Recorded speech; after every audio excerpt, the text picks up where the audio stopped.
Apolline Matin. C'est déjà demain. RMC 6h56. La voiture de demain sera-t-elle anti-Covid, Anthony? Les constructeurs sont en train d'imaginer des véhicules du futur à l'heure de l'épidémie. Et ça va ressembler à quoi? Ouais, en fait, ça va être le nouvel argument commercial. Moi, je vous fiche mon billet qu'on va voir des pubs pour les voitures là dans les mois qui viennent. Ça va être la voiture antivirus. Tous les constructeurs travaillent sur le sujet. Faire de l'habitacle de la voiture une sorte de sanctuaire imperméable au Covid. Ça va notamment passer par des systèmes de purification de l'air extrêmement sophistiqués. Là, ils travaillent tous dessus en ce moment.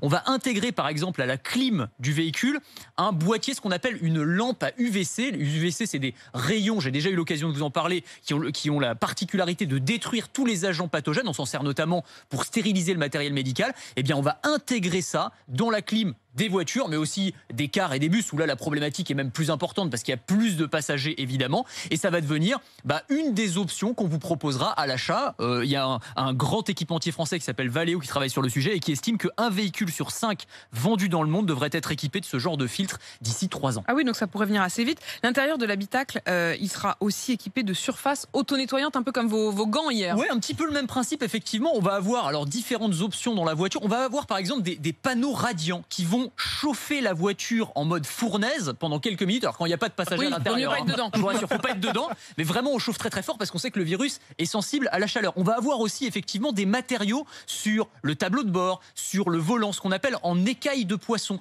où le virus va avoir beaucoup plus de mal à s'accrocher. Et puis on va aussi avoir la multiplication d'interfaces gestuelles ou vocales. C'est-à-dire qu'on va gérer le GPS, l'autoradio, non plus en le touchant, on va toucher le moins possible, mais on va gérer par la voix ou en faisant des gestes de la main. Appelle maman. Appelle maman, exactement. Voilà, c'est ça.